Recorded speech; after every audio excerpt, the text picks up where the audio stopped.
eu sempre achava que os economistas, eles desperdiçavam grandes oportunidades, né? Porque muitas vezes eles conversavam entre si. E a gente sabe que se a gente quiser levar uma mensagem adiante, essa mensagem tem que ser inteligível. A gente tem que falar uma língua que as pessoas entendam. As pessoas, elas querem entender as coisas, mas quem fala também tem que querer ser entendido. A gente falava um pouquinho antes sobre o poder da comunicação, né? Com certeza. O que é comunicar-se, né? Comunicar-se é fazer algo ser comum a ambas as partes. Toda vez que a gente conversa, a gente potencialmente tem um abismo entre a boca que fala e o ouvido que escuta. Então, quando a gente se presta a preocupar-se com isso, né, e construir as pontes adequadas, a mágica do entendimento acontece.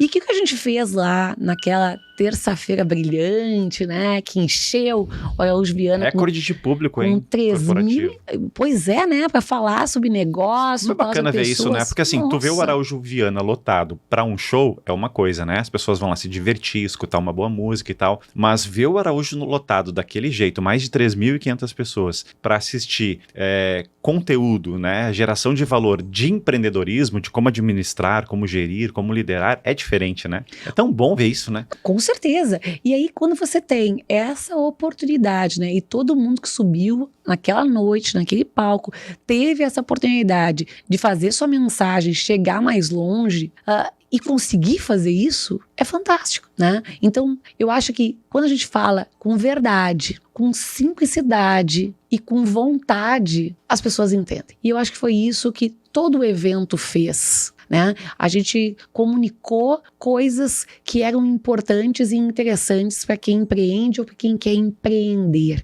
E fez isso de maneira simples. A gente não tentou reinventar a roda, a gente não tentou trazer grandes malabarismos estratégicos, né? Uma das coisas que eu repetia muitas e muitas vezes é o seguinte: faz o básico bem feito, mas entende que básico é esse, né? O básico é o que tu promete entregar, mas também é que o cliente deseja e espera receber. Sim. Para quem não teve a oportunidade, Patrícia, de estar lá na conferência te ouvindo, né, te aplaudindo, qual foi a grande mensagem que tu levou para o público lá naquele dia? Olha, eu comecei dizendo o seguinte: a minha conversa ali não era uma conversa focada no sucesso. E aí a gente entende o que é sucesso, né? O que a maioria das pessoas entende que é dar muito certo. Dar muito certo é alguma coisa que poucos negócios de fato vão conseguir fazer. A maior parte dos negócios, eles vão conseguir ir adiante, eles vão ser rentáveis, eles vão conseguir dar resultados positivos para os seus empreendedores. E para isso acontecer, a gente tem que evitar o caminho do fracasso. Então, a minha fala foi: como é que a gente pode identificar falhas que são muito corriqueiras na vida de várias pessoas que empreendem e que podem ser evitadas se a gente entende que elas existem, né? E se elas existem, a gente tem método para lidar com ela, né? Então, o meu primeiro grande slide era o seguinte: maravilhoso, inclusive, negócio não é filho, negócio isso foi não é filho. Muito comentado, né? no Instagram, depois no direct, né? As pessoas postando essa foto maravilhosa e tal. Explica um pouco mais. Negócio não é filho, né? E por que negócio não é filho? Porque se negócio for filho, tu vai ser pai, tu vai ser mãe. E uma relação paterna, uma relação materna, é uma relação que abandona a racionalidade em muitos períodos, né? Em muitas fases.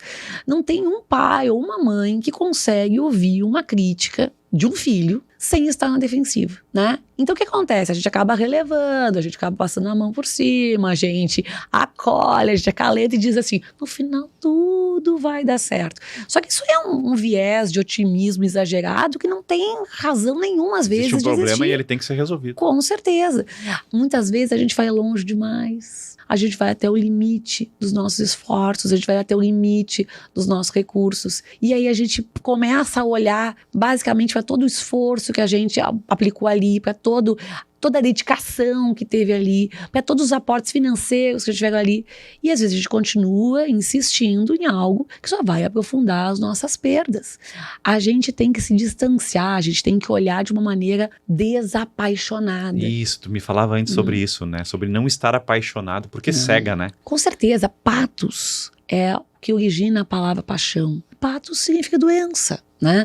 Então, se desapaixonar é ter uma visão pragmática. O que é ter visão pragmática? É olhar para algo da mesma forma que o mundo olha esse algo. Né? Para você conseguir enxergar a realidade. Pontos de atenção e a realidade. Com certeza, né? Porque se você começar a ignorar o custo de oportunidade de estar num negócio que não é viável, que não é rentável, se você tentar recuperar custos que são irrecuperáveis, você só vai estar perdendo seu tempo. E eu acho que é essa questão dos grandes empresários que ao longo do tempo falharam em várias tentativas e em algum momento chegaram ao grande sucesso. Eles entenderam a hora de desistir de certas coisas para tocar em frente outras. E eu acho que a grande parte das pessoas... Às vezes um passo para trás é 2 para frente. Olha, né? Se a gente for olhar, né, um corredor, né, principalmente aqueles caras que vão saltar, né, na areia e tudo mais, eles dão um passo para trás para ganhar impulso. A gente tem que olhar para os erros e tirar aprendizados, mas a gente tem que olhar com olhos que enxerguem esses erros. E vou te dizer,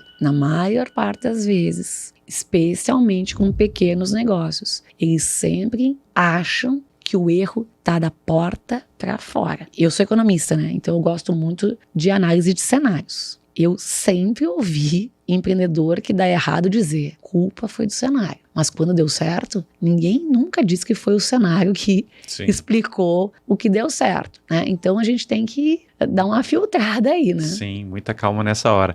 E o que tinha de alunos teus, hein? Sim. Nossa, a gente recebeu muitas mensagens e depois também a gente acompanhou. Inclusive, qual que é o teu Instagram mesmo? Diz aí pra galera.